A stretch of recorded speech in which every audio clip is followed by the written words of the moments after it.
సురగోళాలెన్నో ఈ మానవ రూపం కోసం జరిగిన పరిణామాలెన్నో భూగోళం పుట్టుక కోసం రాలిన సురగోళాలెన్నో ఈ మానవ రూపం కోసం జరిగిన పరిణామాలెన్నో ఒక రాజును గెలిపించుటలో ఒరిగిన నరకంఠాలెన్నో ఒక రాజును గెలిపించుటలో ఒరిగిన నరకంఠాలెన్నో గాయపడిన కవి గుండెలలో రాయబడని కావ్యాలెన్నో గాయపడిన కవి గుండెలలో రాయబడని కావ్యాలెన్నో ఆ చల్లని సముద్ర గర్భం దాచిన బడబానలమెంతో ఆ నల్లని ఆకాశంలో కానరాని భాస్కరులెందరో ఆ చల్లని సముద్ర గర్భం అన్నార్తులు అనాథలుండని ఆనవయుగమదెంత దూరమో కరువంటూ కాటకమంటూ కానరాని కాలాలెప్పుడో పసిపాపల నిదుర కనులలో ముసిరిన భవితవ్యం ఎంతో పసిపాపల నిదుర కనులలో ముసిరిన భవితవ్యం ఎంతో కులమతాల సుడిగుండాలకి బలి అయిన పవిత్రులెందరో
మ్యాజిక్స్ అన్నీ లాజిక్స్.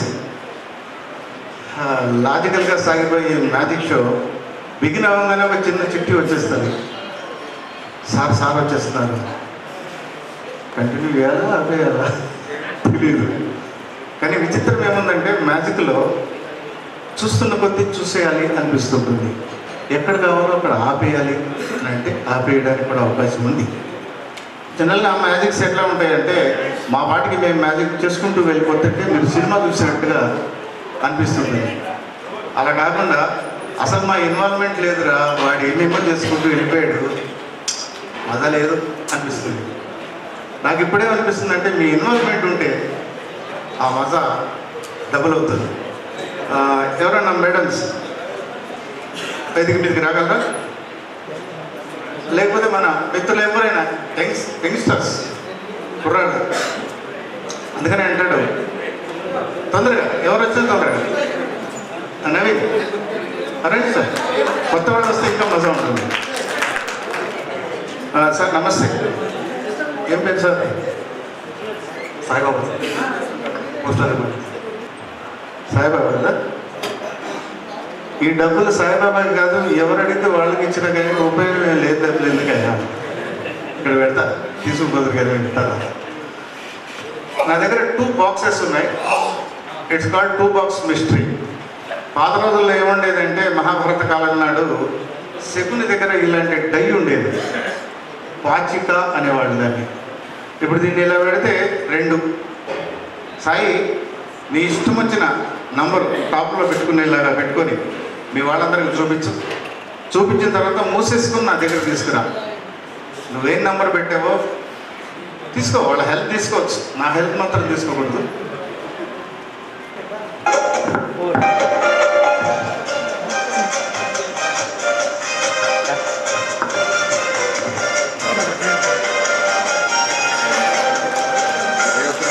పట్టుకో లైట్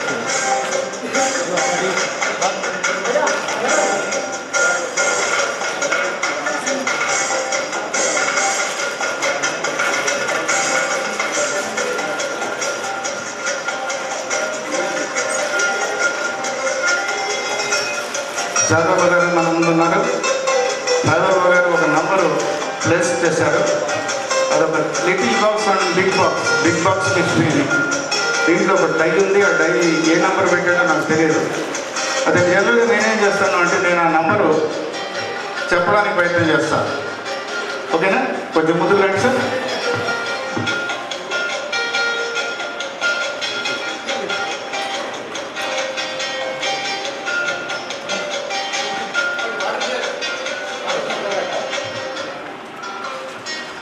సాయిబాబు గారు మీరు ఒక మంచి నెంబర్ పెట్టారు. మీరు పెట్టిన నెంబర్ ఏంటో చెప్పమంటారా? చెప్పాలా? చెప్పండి కొట్టాలి. ఏం చదువుకున్నారు? ఎంఏ ఇంగ్లీషా? సరిగా సాయిబాబు గారు పెట్టిన నంబర్ ఏ నెంబర్ పెట్టారో చెప్తే మీరు థ్రిల్ అవుతారు సార్. ఎంఏ ఇంగ్లీష్ చేసిన సాయిబాబా గారు ఎప్పుడు సింగిల్గా ఉండడు. ఇద్దరితో కలిసి ఉంటారంటే అది కూడా కాదు. 3 ఫ్రెండ్స్ ఎంబడి పెట్టుకుంటారంటే అది అసలే కాదు. ఎప్పుడైనా 4గురితో కలిసి తిరిగే మనిషి సాయిబాబా అండి. లవ్లీ ఫ్రెండ్ సాయిబాబా పెట్టిన నంబరు 4. ఇలా చాలా లాజికల్గా సాగిపోయే మ్యాజిక్ అంశాలు ఇవన్నీ. ఇప్పుడు జనరల్గా ఏముందంటే నా దగ్గర ఒక రోప్ ఉంది.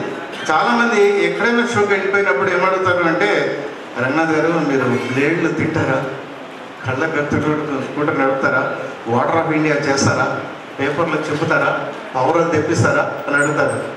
40 ఏళ్ళ ఈ ప్రయాణంలో ఎన్ని ఐటమ్స్ మార్చేసి ఉంటాం, ఎన్ని ఐటమ్స్ చూసేసి ఉంటాం. ఇవన్నీ సాక్ష్యం. దాదాపు 500 మ్యాజిక్ అంశాలు నేర్చుకున్న నాకు ప్రదర్శించే నాకు కొత్తగా అనిపిస్తుంటుంది ఒక్కొక్కసారి. అయితే వాళ్ళకి ఆ ఇంట్రెస్ట్ ఆ ఐటమ్ ఉంది అని తెలిసినప్పుడు అరే ఆ ఐటమ్ ఇప్పుడు చేస్తే బాగుంటుందేమో అని అనిపిస్తుంటుంది. సరే, ఫర్ ఎగ్జాంపుల్ నా దగ్గర ఒక రోప్ ఉంది. రోప్ కటింగ్ అనేది వండర్ఫుల్ మ్యాజిక్. ఎవరిని నేను ఇన్వైట్ చేస్తాను, ఎవరన్నా వాలంటరీగా రండి, యూతే. ఎస్బీఎంలో వద్దయ్యా, ఎందుకంటే వాళ్ళతో పెట్టుకోకూడదు, వాళ్ళు కోట్ల మనుషులు. కొత్త వాళ్ళు వస్తే బాగుంటుంది ఎప్పటికైనా. వెనక నుంచి ఎవరన్నా పాత రోజుల్లో ఎవరు కూడా ఫీల్ కావాల్సిన అవసరం లేదు సార్. నా పేరు రంగనాథ్, నేను మెజిషియన్ని, రిటైర్డ్ ఎస్పీఎంని. ఇప్పుడు పాత రోజుల్లో ఏముందంటే మెజిషియన్ పిలిస్తే వెళ్తే ఏమైనా కొంప ముందుతుందేమో, వాడు మనల్ని అవమానపరుస్తాడు అని భయపడేవాడు ప్రేక్షకులు. ఇప్పుడు మెజిషియనే భయపడుతున్నాడు, వచ్చినాడు ఏం చేసిపోతాడు కొంప ముంచెట్టు అని. అందుకని ఎవరు ఫీల్ కావాల్సిన అవసరం లేదు. ఇది మన ఫ్యామిలీలో జరుగుతున్న ఈ కార్యక్రమం. కాకపోతే వచ్చే వాళ్ళకి తెలియాల్సింది ఏంటంటే కటింగ్స్ తెలిస్తే చాలు. కట్టింగ్స్ అంటే ఆ కట్టింగ్స్ కాదు, రోప్ కట్టింగ్స్. ఎవరు త్వరగా రావాలా, టైం లేదు, సార్ వస్తున్నారు అని కమ్యూనికేషన్ వచ్చింది. ఎవరైనా వస్తారా? లేదు, మళ్ళీ ఇంకో గడ్డం పెట్టాలా? రండి బాబు, మీరు రండి, మీరు రండి. నమస్కారం నాన్న. ఏం పేరు? అభిలాష్. ఓకే, ఎప్పుడన్నా కటింగ్ చేశారా? ఆ కటింగ్ కాదు, చాలా మంది కటింగ్స్ అనగానే బస్ స్టాండ్లో నుంచొని కటింగ్స్ ఇస్తుంటారు. అదేం మనకొద్దు. షాప్స్కి వెళ్తే క్లాత్ కటింగ్స్ ఉంటాయి, అవేం వద్దు. స్ట్రైట్గా నేను అంశంలోకి వెళ్తున్నాను. నా దగ్గర ఒక రోప్ ఉంది, ఈ రోప్ను మీరు కట్ చేయాలి. రైట్, కత్తెర బాబు నేను చూసుకోండి.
చేయండి సార్ అంటే కత్తెర బాగాలేదు సార్.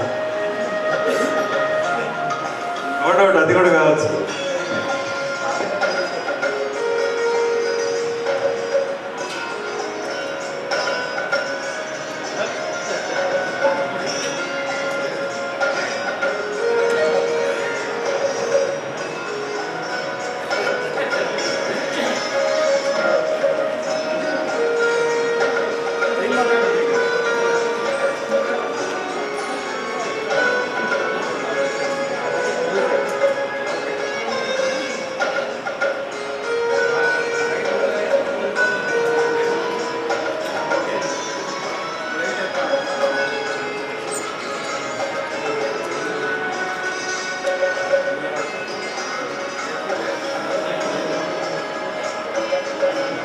రాజన్న రాజన్న ఏ రాజన్న అది ఇక్కడ పచ్చుంటుంది.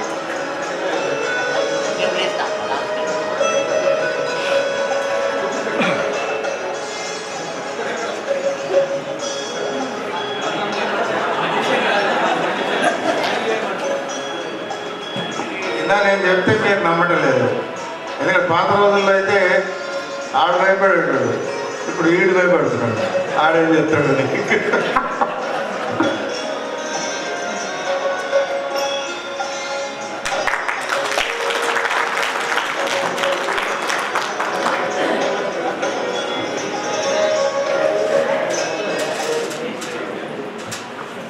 సభా కార్యక్రమంలోకి వెళ్ళబోతూ ఉన్నాం. వెళ్ళేదానికన్నా ముందు మరొక పాట వినిపి हिंदू बनेगा न मुसलमान बनेगा, इंसान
हमने उसे हिंदू या मुसलमान बनाया।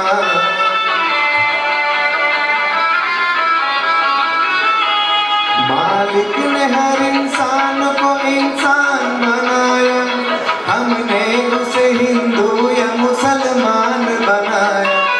कुदरत ने तो बख्शी थी हमें एक ही धरती, हमने कहीं भारत कहीं ईरान बनाया।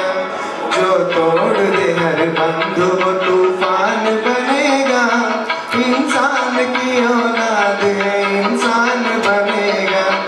तू हिंदू बनेगा न मुसलमान बनेगा, इंसान की औलाद है इंसान बनेगा।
పాట మరొకటి వింటామా? చేయూతనిచ్చేటువంటి మహానేత, మనందరికీ మనసును దోచేసినటువంటి నాయకులు అధ్యక్షులు ప్రతాప్ రెడ్డి గారు.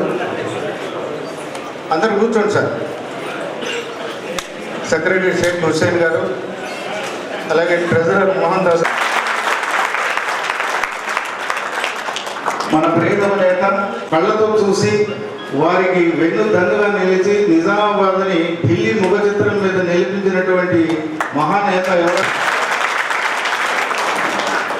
ఈనాటి కార్యక్రమానికి అతిథులుగా మరికొంతమందిని మనం ఆహ్వానించి ఉన్నాం. ఏపీకి సంబంధించినటువంటి అజీజ్ గారు ఉన్నారు, వారిని వేదిక మీదకి సాధారణంగా మనం ఆహ్వానించి కాన్ఫెడరేషన్ టిఎస్ అండ్ ఏపీ యూనిట్కి సంబంధించినటువంటి శ్రవణ్ కుమార్ గారు, అలాగే సర్కిల్ ప్రెసిడెంట్ ఏఐపియుకి సంబంధించి యు మహేంద్ర గారు, వారిని కూడా మనం వేదికగా ఆహ్వానిస్తూ ఉన్నాను.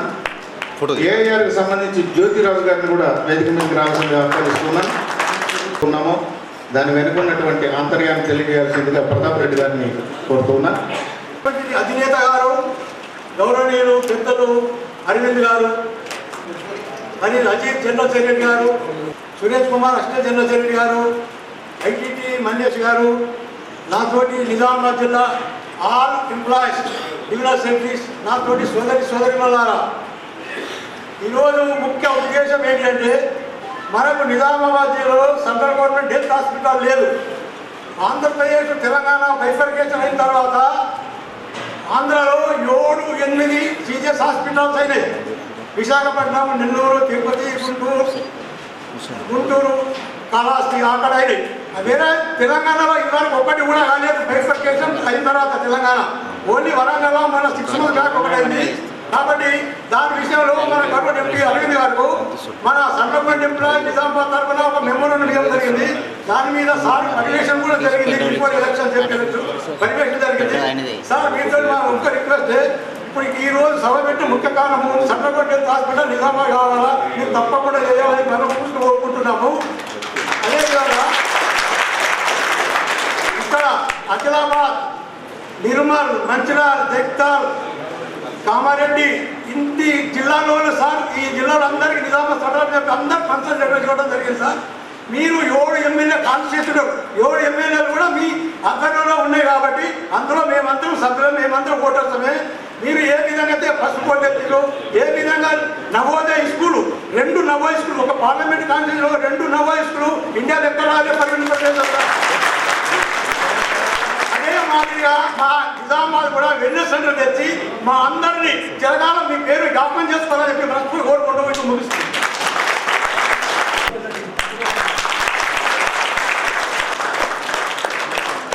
ఇట్లా సరే ఇట్లా గిట్లా भारतावनी दशल मेरी नमो जननी भारतावनी central government employees and pensioners welfare coordination committee కార్యక్రమానికి విచ్చేసిన సోదరులందరికీ నమస్కారం. సోదరి వాళ్ళందరికీ హ్యాపీ ఉమెన్స్ డే. నేను రిప్రజెంటేషన్ ఇస్తారేమో అంటే చిన్నగా ఇస్తారేమో అనుకున్నాను సార్. మీరేమో చాలా పెద్ద కార్యక్రమం నన్ను ఆబ్లిగేటెడ్ చేసేసి పెద్దలు నాగేశ్వరరావు గారు, అజీజ్ గారు, శ్రవణ్ కుమార్ గారు, మహేందర్ గారు, మల్లేష్ గారు, ప్రతాప్ రెడ్డి గారు, షేక్ హుసేన్ గారు, మోహన్ దాస్ గారు, కోశాధికారి, వేదిక మీద ఉన్న ఇతర పెద్దలందరికీ కూడా నమస్కారాలు తెలియజేస్తూ ఇది డీటెయిల్స్ తీసుకుంటా ఉన్నాను. కేవలం బడ్జెట్ కూడా ఎక్కువ లేదు, 2 కోట్లే వెల్నెస్ సెంటర్ పెడితే ఇక్కడ చెప్పడం జరుగుతూ ఉంది. అంత పెద్ద ఫెసిలిటీ కూడా కాదు ఇది. అదే అడిగిన ఆంధ్రాకి 7 ఎట్లా పోయినాయి, తెలంగాణకి ఏం రాకుండా ఆంధ్రాకి 7 జరిగినాయి అంటే మన రాష్ట్ర ప్రభుత్వం ఏమైనా బడ్జెట్ ఇన్వాల్వ్మెంట్ ఉందా అని డౌట్ వచ్చింది నాకు. మరి ఏం లేనప్పుడు తెలంగాణకి రాకపోవడానికి కారణం ఏమనుకుంటున్నారు మీరు?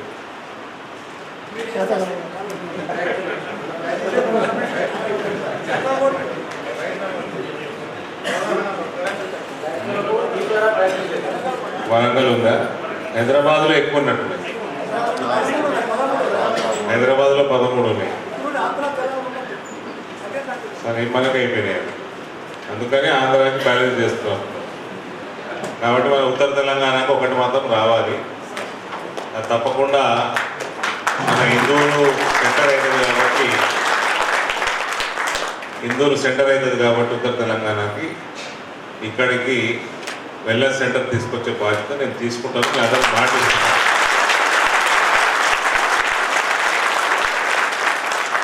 తప్పకుండా ఇది మనం హిందూ పట్టణానికి తెచ్చుకుందాం. ఆల్రెడీ మన్సుఖ్ మాండవ్య గారికి లేఖ రాసినాను. కానీ వాస్తవంగా 2 ఎలక్షన్ల తర్వాత వేరే ప్రాంతాలకు నన్ను పంపడం ఫాలోఅప్ చేయలేదు. ఇప్పుడు మాత్రం మీ అందరికి మాటిస్తున్నా, తప్పకుండా తీసుకొని వస్తాను.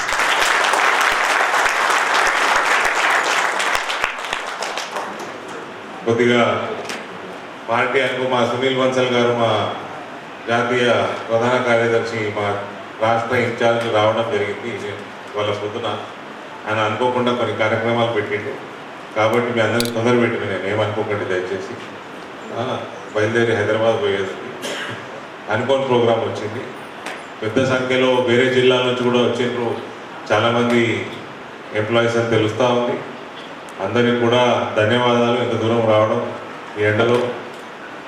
తప్పనిసరిగా మీరు కోరుకుంటున్నట్టు ఈ వెల్నెస్ సెంటర్ అనేది మనం ఇందూరు పట్టణానికి తెచ్చుకుంటాం. నేను మీ అందరికీ మాటిస్తూ మరోసారి ఈ కార్యక్రమానికి నన్ను ఆహ్వానించినందుకు ధన్యవాదాలు తెలియజేస్తూ సమయం కొంచెం తక్కువ ఇచ్చినందుకు క్షమాపణలు కోరుకుంటూ సెలవు తీసుకుంటాను. భారత్ మాతా అన్నగారు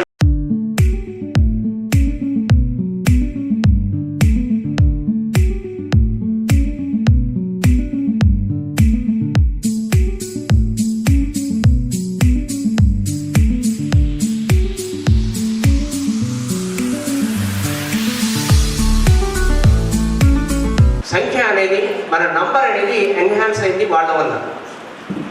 కానీ మనకు సెంట్రల్ గవర్నమెంట్ ఎంప్లాయీస్కి, పెన్షనర్స్కి, తర్వాత బిఎస్ఎన్ఎల్ పెన్షనర్స్కి ఉన్న ఒకే ఒక ఫెసిలిటీ ఏమిటంటే కామన్ ఫెసిలిటీ సిజిహెచ్ఎస్ అనేది ఉన్నది. అది కేవలం తెలంగాణ, ఆంధ్రప్రదేశ్లో యునైటెడ్ స్టేట్స్ ఒకటి విశాఖపట్నంలో ఉండేది. ఆ తర్వాత స్టేట్ బైఫర్కేషన్ అయిన తర్వాత, స్టేట్ బైఫర్కేషన్ కాకముందు కూడా మాకు డిమాండ్ ఒక మా కాన్ఫెడరేషన్ నుండి, అంటే కాన్ఫెడరేషన్ అంటే ఏమిటి అనేది కూడా మీకు తెలియాలి. ఎందుకంటే ఇక్కడ ఎక్కువ మంది పోస్టల్ ఎంప్లాయీస్ ఉంటారు.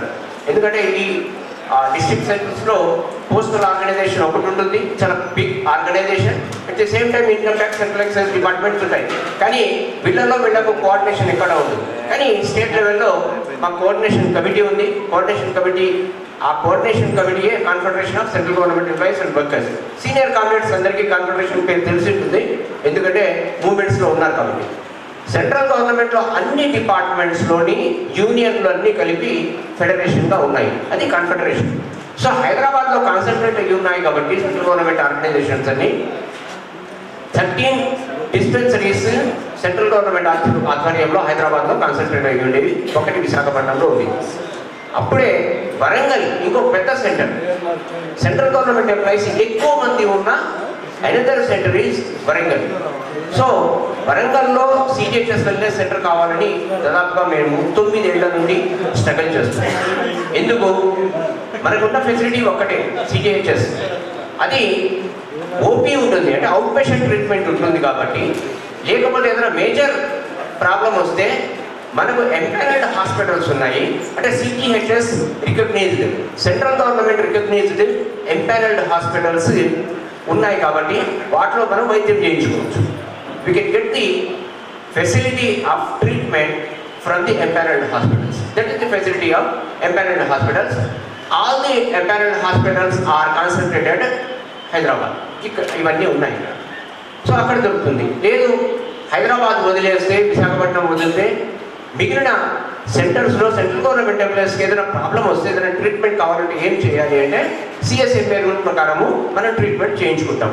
ఏఎంఏ రూల్స్, సిఎస్ఎంఏ రూల్స్ మీకు అందరికీ తెలిసి ఉంటాయి. ఎందుకంటే that facility is extended to all the central government employees who are working outside Hyderabad and Visakhapatnam when our states were United.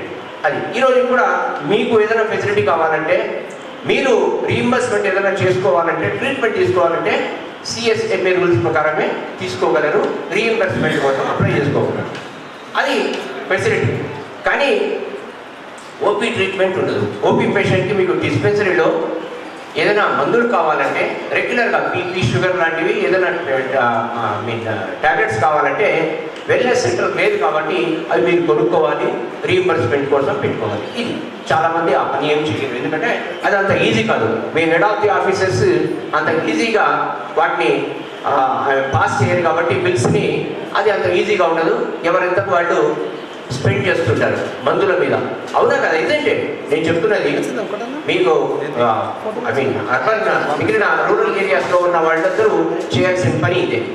So అందుకని చెప్పి సిజిహెచ్ఎస్ ఫెసిలిటీ కావాలి అని మనం కంటిన్యూస్గా డిమాండ్ చేస్తున్నాం.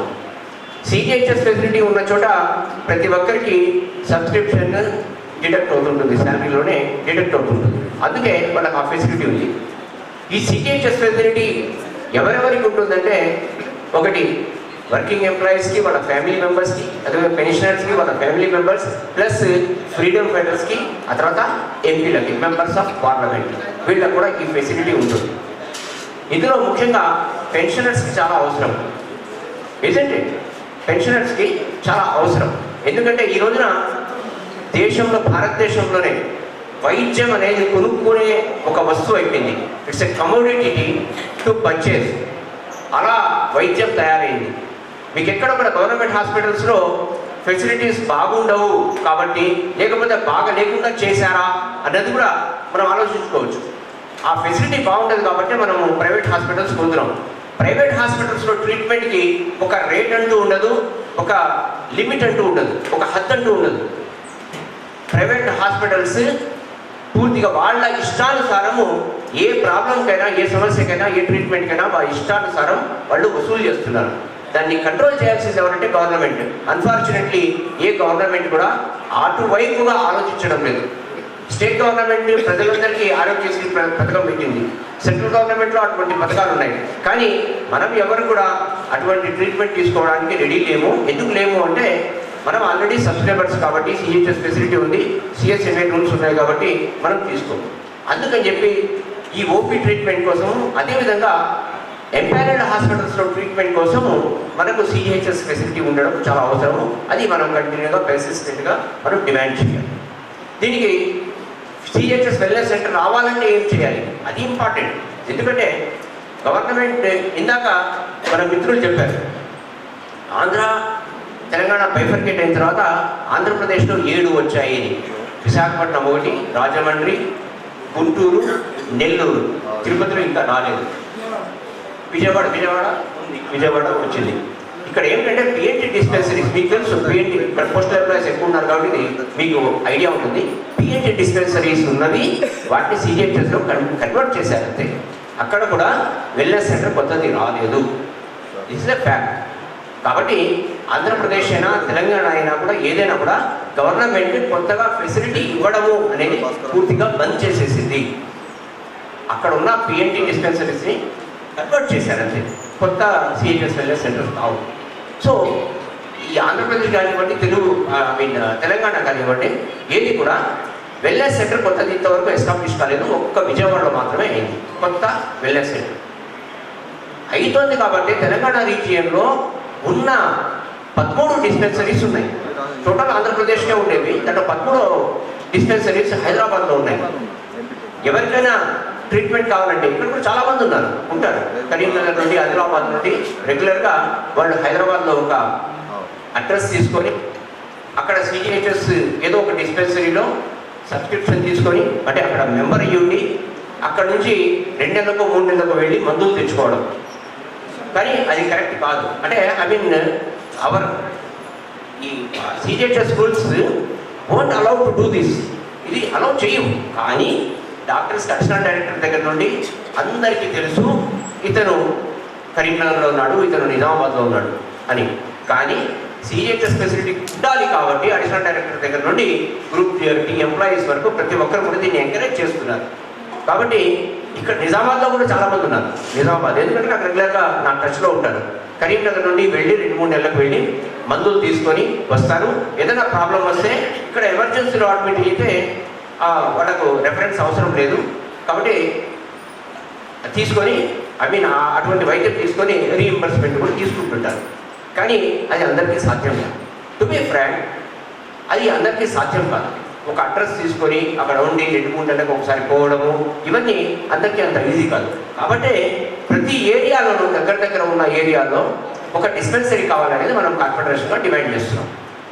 13 డిస్పెన్సరీస్ ఉన్నాయి హైదరాబాద్లో. ఇంత పెద్ద స్టేట్ తెలంగాణ.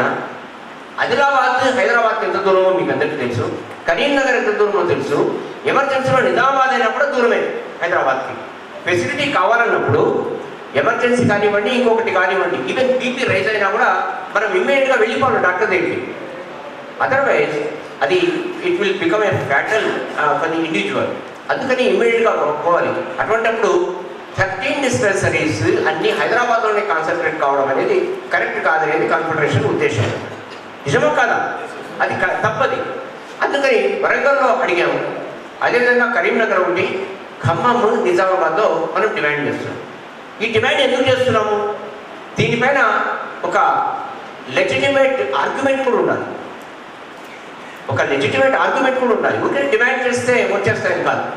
లెజిటిమేట్ ఆర్గ్యుమెంట్ ఏమిటంటే నేను చాలా క్లియర్గా చెప్తున్నాను మీకు. కర్ణాటకలో తీసుకుందాం. కర్ణాటకలో షిమోగా, అదేవిధంగా ఇంకా చిన్న ఊళ్ళు ఉన్నాయి. షిమోగా, తర్వాత మ్యాంగళూరు, తర్వాత ఉడిపి. ఇవన్నీ చాలా చిన్న ఊళ్ళు. Udupi what is the size of Udupi? It's a small town, it's a temple town అంతే. అదే నిజామాబాద్లో జనాభా ఎంత? దాదాపు 4 లక్షల 4 lakhs కంటే ఎక్కువ ఉంది జనాభా.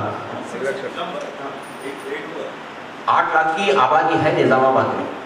लेकिन उड़ीपी या शिमोगा या मैंगलोर तो बहुत बड़ा शहर है, छोड़िए उसको. लेकिन उसका साइज क्या है? 2-3 लाख की भी आबादी नहीं होगी वहाँ पे. लेकिन वहाँ पे डिस्पेंसरी आ रही है. डिस्पेंसरी वहाँ पे ईयरमार्क की गई है. इसी तरह से अब भोपाल लीजिए. भोपाल తీసుకోండి. మధ్యప్రదేశ్లో చిన్న ఊళ్ళు అంటే నర్మదాపురం, తర్వాత తుర్క్, భిలాయ్, ఇటువంటి ఊళ్ళల్లో కూడా డిస్పెన్సరీ ఉంది. వాళ్ళ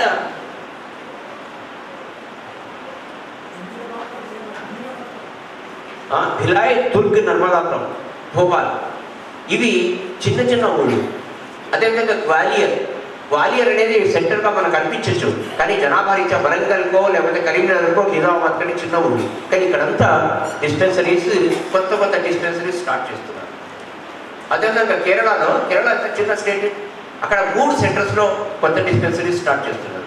కానీ ఆంధ్రప్రదేశ్ తెలంగాణకు వచ్చేసరికి ఆంధ్రప్రదేశ్ ఏంటంటే ఈ పిఎన్టీ డిస్పెన్సరీస్ అవన్నీ అక్కడ వచ్చాయి కాబట్టి వాళ్ళకి పెద్ద ప్రాబ్లం లేదు. కానీ తెలంగాణకు వచ్చేసరికి ఇక్కడ కరీంనగర్, ఖమ్మం, నిజామాబాద్లో ఖచ్చితంగా కావాలి dispensary. At the same time ఆదిలాబాద్లో కూడా కావాలి. ఇక్కడ జనాభా రీత్యా కానివ్వండి, లేకపోతే ఫెసిలిటీ రీత్యా కానివ్వండి, ప్రతి ఒక్కటి కూడా మనం we are in sound position. Even employees సంఖ్య తీసుకుంటే నిజామాబాద్లో working employees, pensioners, BSNL pensioners ఎంతమంది ఉన్నారు మీకు ఐడియా ఉందా? 8,300 మంది బెనిఫిషియరీస్ ఉన్నారు. ఇక్కడ 8,300 మంది బెనిఫిషియరీస్ ఉన్నారు. To that extent we have submitted a memorandum to additional director. At the same time we have sent a representation to the health ministry. ఇది మన ఆర్గ్యుమెంట్. ఇంత బెనిఫిషియరీస్ ఉన్న వాళ్ళు అంటే పాజిబుల్ బెనిఫిషియరీస్ ఒక కుటుంబంలో 4 లెక్క వేసుకుంటే, ఒక పెన్షనర్స్ కూడా 4 లెక్క వేసుకుంటే కూడా ఇంతమంది ఉన్నారు ఇక్కడ నిజామాబాద్ అగ్లామరేషన్లో ఉన్నవాళ్ళు ఇంతమంది. టు దట్ ఎక్స్టెంట్ మేము ఒక రిప్రజెంటేషన్ కూడా ఇచ్చాం. మన హుసేన్ సాబ్, తర్వాత మన రెడ్డి సాబ్, తర్వాత వీళ్ళంతా వచ్చారు. అప్పుడు 8,125 8,125 ఈ మెమరాండం సబ్మిట్ చేశాం. Is it not a legitimate argument? ఇది లెజిటిమేట్ ఆర్గ్యుమెంట్ కాదా? ఖచ్చితంగా మన దగ్గర ఒక ఆర్గ్యుమెంట్ ఉంది. ఎందుకంటే మేము వరంగల్లో డిస్పెన్సరీ పెట్టాలి అన్నప్పుడు 4,000 ఉండాలన్నారు 9 years బ్యాక్.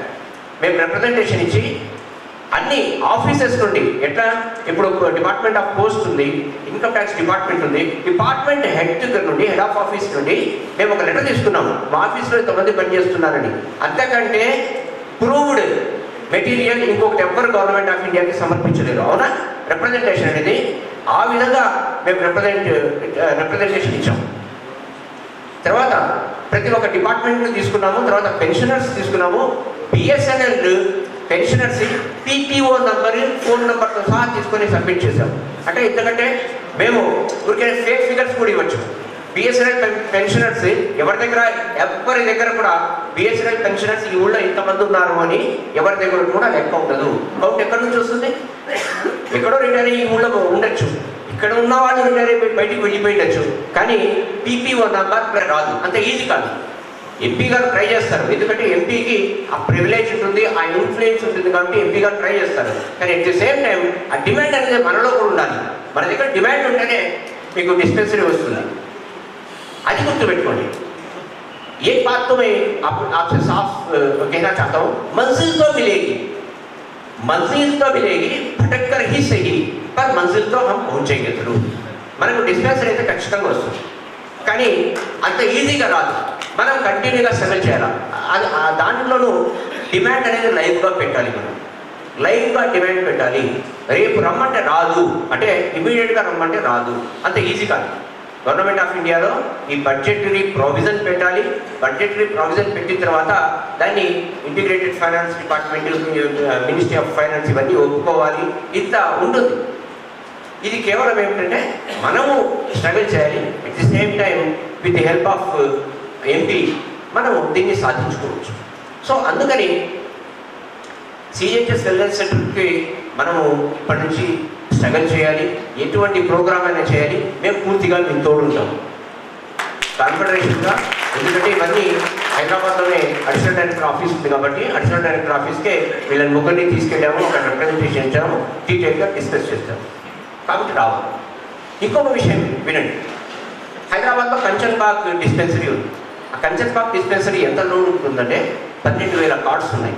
12,000 కార్డ్స్ ఉన్నాయి అంటే దాంట్లో ఒక్కొక్కరు 4 అనుకున్నా కూడా దాదాపుగా 50,000 బెనిఫిషియరీస్ ఉన్నారు ఆ డిస్పెన్సరీకి. అది దేశంలోనే 4th, 5th పొజిషన్లో ఉంటుంది. పూర్తిగా మన భారతదేశంలో 4th, 5th పొజిషన్లో ఉంటుంది ఆ డిస్పెన్సరీ. అంత రష్ ఉంటుంది అక్కడ. ఎందుకు రష్ ఉంటుంది అంటే అంత అవసరం అనేది పెన్షనర్స్ పెరిగిపోయారు, బిఎస్ఎన్ఎల్ పెన్షనర్స్ జాయిన్ అయిపోయారు కాబట్టి అంతమంది రష్ ఉంటుంది. అందులో అది డిఫెన్స్ ఏరియా, అది పూర్తిగా డిఫెన్స్ ల్యాబ్స్, డిఆర్డిఓ వినింటారు మీరు, డిఫెన్స్ ఏరియా అది. అక్కడ దగ్గరలోనే ఆర్సీఐ అని ఇంకొక డిఫెన్స్ ల్యాబ్ ఉంది. అది దాదాపుగా 7 kilometers ఉంటుంది కంచన్బాగ్కి. అక్కడ సెపరేట్గా ఒక కౌంటర్ ఓపెన్ చేయండి, సెపరేట్గా ఒక డిస్పెన్సరీ అక్కడ ఎస్టాబ్లిష్ చేయండి అని చెప్పి రిప్రజెంటేషన్ ఇచ్చాం. ఈవెన్ మినిస్ట్రీ ఆఫ్ హెల్త్ కూడా రాశాం. మినిస్ట్రీ ఆఫ్ హెల్త్ నుండి సమాధానం ఏమొచ్చిందంటే కేవలం ఒక ఎక్స్టెన్షన్ కౌంటర్ పెట్టడానికి ఈ కాన్ఫెడరేషన్కి డైరెక్ట్గా మినిస్ట్రీ ఆఫ్ హెల్త్ నుండి న్యూఢిల్లీ నుండి ఆన్సర్ ఏమొస్తుందంటే ఇంత ఎక్స్పెండిచర్ అవుతుంది కాబట్టి 1 crore ఎక్స్పెండిచర్ అవుతుంది కాబట్టి మేము ఇవ్వలేము అని. So this is the position. Government of ఇండియాకి మనం జిఎస్టీ కలెక్షన్స్ ద్వారానే దాదాపుగా 1,70,000 కోట్లు నెలకు ఇన్కమ్ వస్తుంది.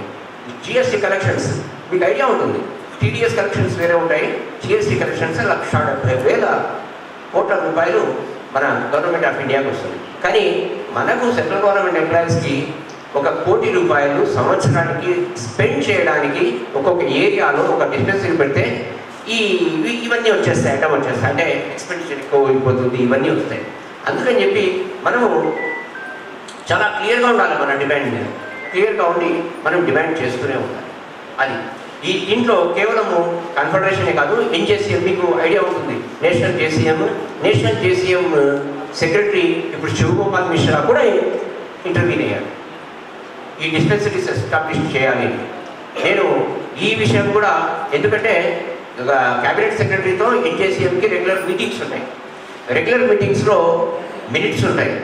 వీళ్ళు ఎన్జేసీఎం నుండి ఏదైనా రిప్రజెంటేషన్ కానివ్వండి, ఏదైనా పాయింట్ మాట్లాడితే డెఫినెట్గా వాళ్ళు రికార్డ్ అవుతుంది. తర్వాత గవర్నమెంట్ ఆఫ్ ఇండియాకు వాళ్ళు చెప్తారు. ఎందుకంటే క్యాబినెట్ సెక్రటరీ కూర్చుంటారు కాబట్టి అక్కడ డిస్కషన్ జరుగుతుంది. దాని మీద అగ్రిమెంట్ వస్తే అది కూడా మనకు ఒక విజయం అవుతుంది. అంటే ఇన్ని దారులలో మనం ఇన్ని రూట్స్లో మనము ట్రై చేయాలి. సో అది నా ఇక్కడ ఆ టచ్లో ఉండి ఆయన పర్సూ చేయాలి. ఎందుకంటే ఎంపీల ఇన్ఫ్లుయెన్స్ అనేది వేరేగా ఉంటుంది. దే వెయ్యి మోర్ అంటే వాళ్ళ బరువు ఎక్కువ ఉంటుంది. న్యాచురల్గానే వాళ్ళ మాటకు ఒక ఇన్ఫ్లుయెన్స్ ఎక్కువ ఉంటుంది కాబట్టి మనం అది చేయాలి. సో చివరిలో ఏదైనా ఉంటే మీరు డౌట్స్ అడగండి. చివరిలో ఒకే మాట మాట్లాడదలుచుకున్నాను. ఒక సినిమా ఈ మధ్య చూశాను, సర్వే నీకెవరు అని మహేష్ బాబు సినిమా అది. దాంట్లో మహేష్ బాబు మాట్లాడతాడు. ఏమిటంటే ఒక కూరగాయలు అమ్ముకునేవాడికి ఒక ధైర్యం ఉంటుంది. ఏమిటి, నేను ఈరోజు కూరగాయలు అమ్ముకుంటాను, నా కుటుంబాన్ని పోషిస్తాను అని. ఒక వ్యాపారం చేసేవాడికి ఒక ధైర్యం ఉంటుంది. నేను వ్యాపారం చేసి ఈ రోజున సంపాదించుకొని నేను నా కుటుంబాన్ని పోషించుకుంటాను అని. అంటే గమ్యం సాధించడం మనకు ఒక నమ్మకం ఉండాలి. మనకు కూడా ఒక నమ్మకం ఉండాలి. ఆ నమ్మకం ఏమిటంటే మనం యునైటెడ్గా ఉన్నాము అనే ఒక నమ్మకంతో మనం ముందుకు పోవాలి. అది ఉన్నప్పుడు డెఫినెట్గా మనం గమ్యాన్ని ఎదుర్కొంటాము. మనం కావాలనుకున్న డిస్పెన్సరీని మనము సాధించుకుంటాము.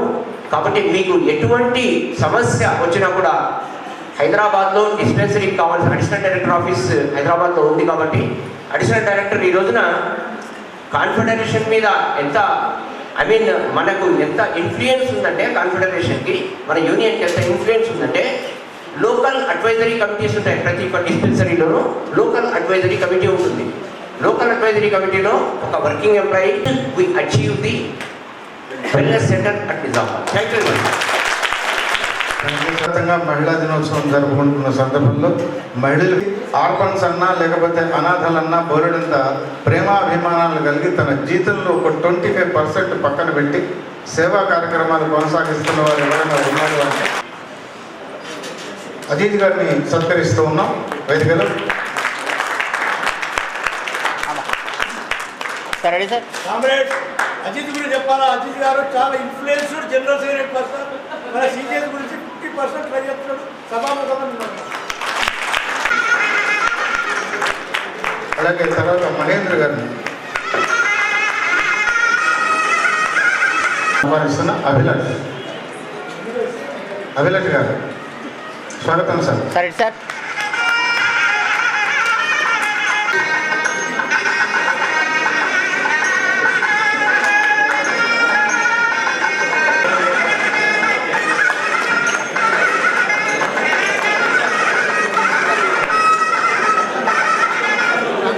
Sir sir sir sir sir yes అండి.